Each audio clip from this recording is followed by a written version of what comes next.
आपका स्वागत है KSC क्लासेस गया में। आज का टॉपिक है, सबसे पहले हम लोग पढ़ेंगे प्रकाश विद्युत प्रभाव के बारे में और उसके बाद हम लोग पढ़ेंगे अपवर्तनांक के बारे में और एकदम बेहतरीन ढंग से एकदम अच्छे तरीका से समझाएंगे।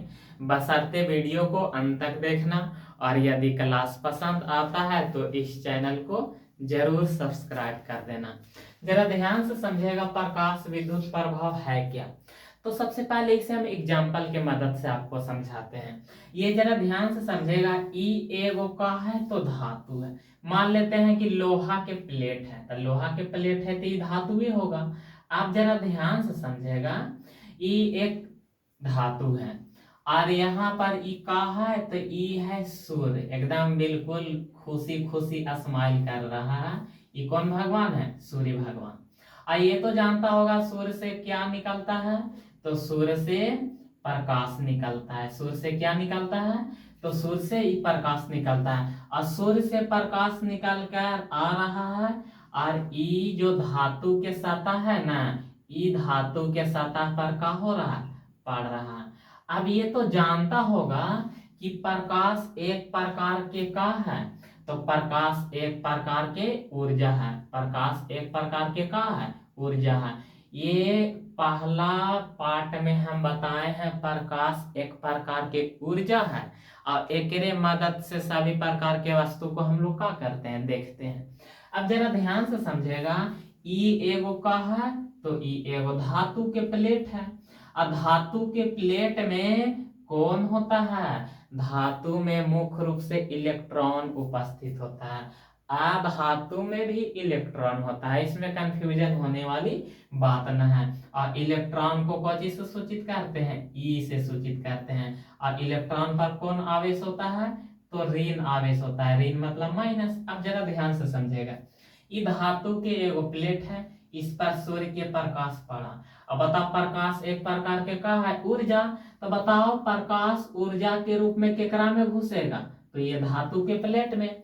अब ऊर्जा के रूप में प्रकाश जब धातु के प्लेट में घुसता है ना, तो यहां से इलेक्ट्रॉन कहाँ की ओर निकलने लगता है? इलेक्ट्रॉन बाहर की ओर निकलने लगता है। जरा ध्यान से समझेगा, इलेक्ट्रॉन कहाँ की ओर निकलने लगता है? इलेक्ट्रॉन बाहर की ओर निकलने लगता है और ई घटना को ही क्या कहते हैं? प्रकाश विद्युत प्रभाव। समझ में आया? ध्यान से समझेगा, प्रकाश विद्युत प्रभाव किसको कहते हैं? प्रकाश ऊर्जा के रूप में धातु के सतह पर पड़ता है, तो उस स्थिति में धातु से इलेक्ट्रॉन बाहर निकलने लगता है, तो इसको क्या कहेंगे? प्रकाश विद्युत प्रभाव। क्लियर? एक बार और बताते हैं।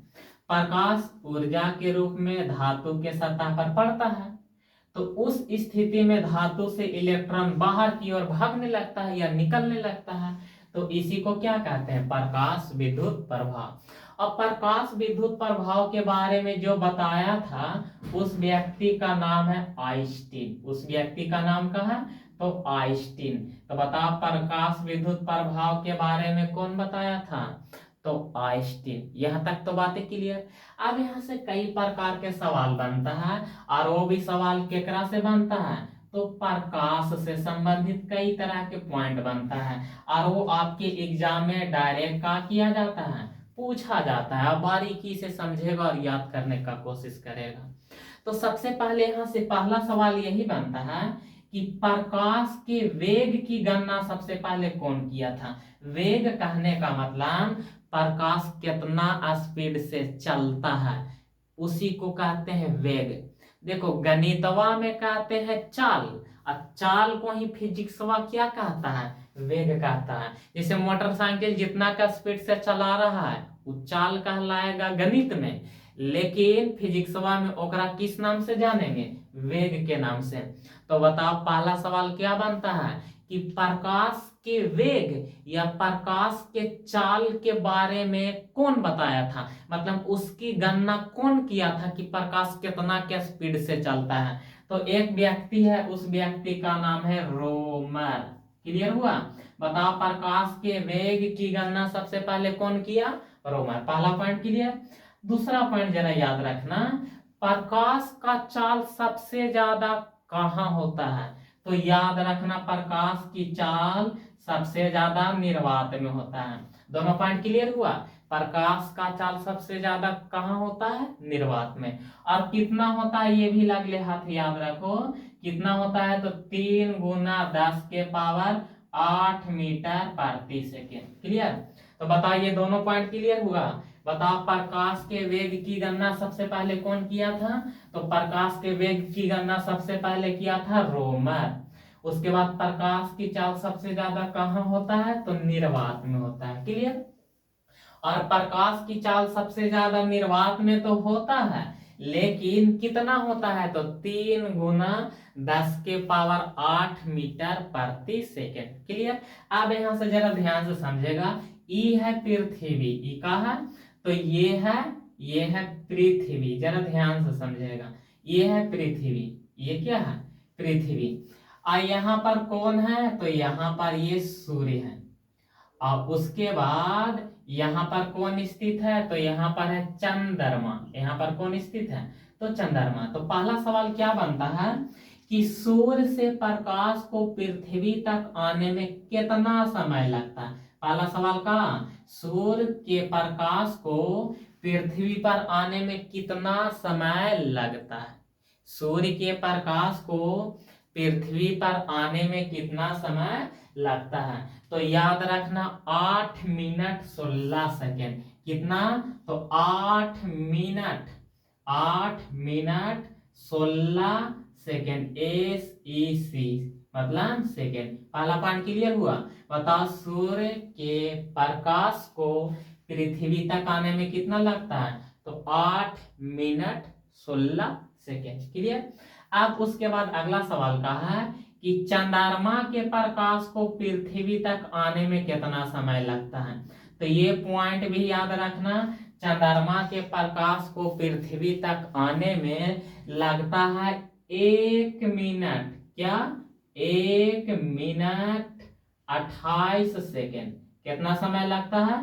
तो 1 मिनट 28 सेकेंड। दोनों बातें क्लियर हुआ? दोनों बातें क्लियर हुआ या नहीं? यहाँ तक तो बातें समझ में आया। अब जरा ध्यान से समझेगा, अब हम लोग पढ़ेंगे मुख्य रूप से अपवर्तनांक के बारे में, कि अपवर्तनांक किसको कहते हैं। जरा ध्यान से समझेगा, क्या अगला टॉपिक है अपवर्तनांक। अब किसके बारे में हम लोग पढ़ेंगे?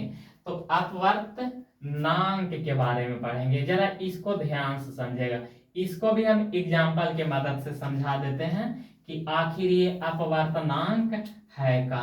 यहाँ पर दो गो बना दिए माध्यम, दो गो का बना दिए माध्यम। जरा ध्यान से समझेगा, देखो एक ये वाला हिस्सा है और एक ये वाला हिस्सा। ये वाला हिस्सा में पूरी तरह से मान लेते हैं पानी भरल है, ये वाला हिस्सा में पूरी तरह से का भरल है? ये रा में पूरी तरह से पानी भरल है। क्लियर? अब पानी भरल है, लेकिन इसमें कुछ भी नहीं है, इसमें कुछ ना है तो ये क्या कहलाएगा? निर्वात कहलाएगा। ये क्या कहलाएगा? तो ये निर्वात कहलाएगा। ये दोनों बातें समझ में आया? पहले निर्वात किसको कहेंगे? जहां पर कुछ भी नहीं होगा वो का कहलाएगा? निर्वात। और एकरा में पानी भरल है, तब पानी भरल है तो एकरा क्या कहेंगे? इसको माध्यम कहेंगे। इसको क्या कहेंगे? माध्यम। अब माध्यम दो तरह के होता है, एगो माध्यम होता है सघन और एगो माध्यम होता है विरल। दोनों पहले समझेगा, एक होता है सघन और एगो होता है का विरल। जैसे एक में पूरा पानी डाबा डाब भरल है तो ई तो काचा काच भरल है, तो ई का कहलाएगा? सघन। क्लियर? और इस रूम में पूरी तरह से हवा भरल है, तब बताओ वो का कहलाएगा? विरल। दोनों बातें तो क्लियर हो गया। अब जरा ध्यान से समझेगा, ये दोनों बात को हम हटा देते हैं। अब जरा ध्यान से समझेगा, यहाँ से प्रकाश को गुजारेंगे, यहाँ से क्या गुजारेंगे? प्रकाश को गुजारेंगे। प्रकाश को गुजारेंगे तो यहाँ से एकदम बड़ी स्पीड में बयाई लाएगा, क्योंकि निर्वात है, निर्वात में कुछ न है। और ये जानता है कि निर्वात में प्रकाश की चाल सबसे तेज होता है, तो यहाँ तक एकदम प्रकाश बहुत स्पीड में आएगा, बहुत स्पीड में आएगा। लेकिन जैसा ही एकरा में घुसेगा ना, तब प्रकाश धीरे धीरे धीरे धीरे होके क्या होगा? गुजरेगा। मतलब निर्वात में प्रकाश की चाल बड़ी तेज होगा, एकदम बयाई भागेगा। और एकरा में प्रकाश के चाल का हो जाएगा? कम जाएगा। अब समझेगा कि अपवर्तनांक किसको कहते हैं। तो निर्वात में प्रकाश के चाल और माध्यम में प्रकाश के चाल के अनुपात को क्या कहते हैं? अपवर्तनांक कहते हैं। अनुपात का मतलब होता है बट्टा। का बोले? निर्वात में प्रकाश की चाल। का बोले? निर्वात में प्रकाश की चाल। निर्वात में प्रकाश की चाल। उसके बाद जरा ध्यान से समझेगा, निर्वात में प्रकाश की चाल, उसके बाद का बोले? माध्यम। माध्यम या तो सघन हो सकता है या तो विरल हो सकता है, दोनों में से कोई एक होगा। माध्यम में प्रकाश की चाल, अगला बात का है माध्यम में प्रकाश की चाल के अनुपात को, माध्यम में प्रकाश की चाल के अनुपात। अनुपात मतलब क्या होता है? बट्टा होता है। इसी को क्या कहते हैं? अपवर्तनांक। क्लियर हुआ? एग्जाम्पल से तो बताएं कि निर्वात में प्रकाश की चाल और माध्यम में प्रकाश की चाल के अनुपात को क्या कहते हैं? अपवर्तनांक कहते हैं। बातें क्लियर हुआ है या ना? अब यहाँ से क्या सवाल बनता है, जरा ध्यान से समझेगा, ये बात तुम्हें याद रखना होगा। चलिए ये पॉइंट हम यहाँ पे बताते हैं, जरा ध्यान से समझेगा। हम यही बताना चाह रहे हैं कि जिस माध्यम का अपवर्तनांक, जिस माध्यम का अपवर्तनांक अधिक होगा, जिस माध्यम का अपवर्तनांक अधिक होगा, तिरिया ऊपरे है एक मतलब ज्यादा, तो जिसका अपवर्तनांक अधिक होगा तो उसमें प्रकाश की चाल का होगा, उसमें प्रकाश की चाल का होगा तो कम जाएगा। का बताएं कि जेकर अपवर्तनांक ज्यादा होगा ओकरा में प्रकाश की चाल का होगा, कम जाएगा। अब जरा ध्यान से समझेगा, यहां से एक बात और याद रखना कि जिसका अपवर्तनांक कम होगा तो समझना उसमें प्रकाश की चाल का होगा, अधिक होगा। ये दोनों कंडीशन याद रखना, दोनों एक दूसरे के का होता है? उल्टा। अब जरा एग्जांपल से बताते हैं। देखो ये पानी है, पूरा सघन है, अगर मतलब एक अपवर्तनांक ज्यादा है और एक अपवर्तनांक, देखो अपवर्तनांक ज्यादा है तो एकरा में प्रकाश धीरे धीरे चल रहा है, देखो प्रकाश धीरे चल रहा है। क्लियर? अब बताओ ये निर्वात है, मतलब पूरा फैल है, पूरा फैल है अगर मतलब इसका अपवर्तनांक कम है और इसका अपवर्तनांक देखो कम है। अब बताओ इसका अपवर्तनांक कम है तो निर्वात में प्रकाश की चाल तेज है। देखो यहाँ पर निर्वात में क्या बताएं, निर्वात पूरा फैल है, मतलब अपवर्तनांक का है कम है, अब अपवर्तनांक कम है तो उस कंडीशन में निर्वात में प्रकाश की चाल का है तेज है। देखो तिरिया ऊपर जा रहा है ना, तो जिस माध्यम का अपवर्तनांक यदि कम होगा तो उसमें प्रकाश की चाल तेज होगा, और जिस माध्यम का अपवर्तनांक अधिक होगा उसमें प्रकाश की चाल का होगा, कम होगा। ये दोनों बातें तुम्हें याद रखना होगा। यहाँ से 2 पॉइंट और याद रखो। क्या याद रखना है? पहला बात यही याद रखना है कि किसका अपवर्तनांक अधिक होता है, और दूसरा बात याद रखना है कि किसका अपवर्तनांक कम होता है। दोनों बात याद रखना। पहला सवाल का है किसका अपवर्तनांक अधिक होता है, तो सबसे ज्यादा अपवर्तनांक होता है हीरा के। बातें क्लियर? और सबसे कम अपवर्तनांक किसका होता है, तो याद रखना निर्वात के। दोनों बातें क्लियर हुआ? बताओ सबसे ज्यादा अपवर्तनांक हीरा के, जिसको इंग्लिश में डायमंड कहते हैं, और सबसे कम अपवर्तनांक केकर होता है, तो सबसे कम अपवर्तनांक होता है निर्वात के। अब एकर अपवर्तनांक कम है तो एकरा में प्रकाश की चाल तेज होगा, अब एकर अपवर्तनांक अधिक है तो प्रकाश की चाल एकरा में का होगा, कम होगा। ये बातें क्लियर हुआ या नहीं? बताओ अपवर्तनांक क्या है, तो निर्वात में प्रकाश की चाल और किसी माध्यम में प्रकाश की चाल के अनुपात को क्या कहते हैं? अपवर्तनांक कहते हैं। सबसे ज्यादा अपवर्तनांक किसका होता है? हीरा के। और सबसे कम अपवर्तनांक किसका होता है, तो सबसे कम अपवर्तनांक निर्वात के होता है। क्लियर? अब जरा ध्यान से समझेगा। अब यहाँ से कई तरह के पॉइंट पढ़ना है, समझना। सबसे पहले हम लोग को पढ़ना है किसके बारे में, तो प्रदीप्त वस्तु के बारे में। किसके बारे में? प्रदीप्त वस्तु के बारे में जानना है कि आखिर प्रदीप्त वस्तु किसको कहते हैं। उसके बाद अगला बातें जानना है किसके बारे में, अप्रदीप्त वस्तु के बारे में जानना है। दोनों बातें क्लियर हुआ है या ना? चलो पहले ये दोनों समझा देते हैं। एक बात याद रखना, जिसके पास स्वयं का प्रकाश होगा वो का कहलाएगा? प्रदीप्त वस्तु। जैसे में सूर्य, जैसे में क्या बताएं, तो जैसे में सूर्य। अच्छा ये बताओ सूर्य के पास अपना प्रकाश है, किसी से थोड़ा ना लेने जाता है, तो ई का कहलाएगा? प्रदीप्त वस्तु। क्लियर हुआ? का बताएं, जिसके पास प्रकाश खुद होगा वो का कहलाएगा? प्रदीप्त। जैसे सूर्य। उसके बाद जिसके पास अपना प्रकाश नहीं होगा वो क्या कहलाएगा, वो क्या कहलाएगा, अप्रादीप्त वस्तु। जैसे एग्जांपल में, अच्छा बताओ, टेबुल, टेबुल, कुर्सी, मानव, ये सब के पास प्रकाश है, नहीं है। अच्छा बताओ, टेबल, कुर्सी, ये सब के पास यदि प्रकाश होता तो लाइन दे या ना दे हम लोग को कोई फर्क पड़ता, नहीं पड़ता। तो ये सब के पास खुद का अपना प्रकाश नहीं होता है। दोनों बातें क्लियर हो गया। जिसके पास खुद का प्रकाश होगा वो कहलाएगा प्रादीप्त वस्तु, जिसके पास खुद का प्रकाश नहीं होगा वो क्या कहलाएगा, अप्रादीप्त वस्तु। क्लियर। 3 पॉइंट और समझेगा। एक समझना है पारदर्शी और एक समझना है अपारदर्शी और एक समझना है अर्ध पारदर्शी। क्लियर। आप समझेगा, एक एक बार में मेमोरी में सेट हो जाएगा। पहला बात है का पारदर्शी। पारदर्शी कहने का मतलब जेकरा से प्रकाश आर पार हो जाएगा वो का कहलाएगा, पारदर्शी। एक एग्जांपल का हो गया शीशा। चश्मा तो सब पहना होगा, तब चश्मा का लोहा के बनल होता है कि चश्मा शीशा का ही बना होता है। तो जिससे प्रकाश आर पार हो गया तो समझ जाओ वो पारदर्शी। क्लियर। और जिससे प्रकाश पार नहीं होगा वो क्या कहलाएगा, अपारदर्शी। बताओ, जैसे प्लास्टिक, घर, ये सबसे प्रकाश पार होता है, नहीं। जैसे का प्लास्टिक, उसके बाद चलो एग्जाम्पल घर, ये सबसे प्रकाश आर पार होता है, नहीं। तो वो क्या कहलाएगा, अपारदर्शी।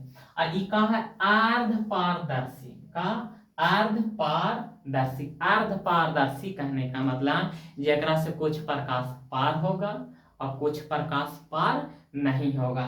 एक सबसे बढ़िया एग्जांपल का है तो तेल से भींगा कागज, तेल से भींगा, तेल से भींगा कागज। क्लियर।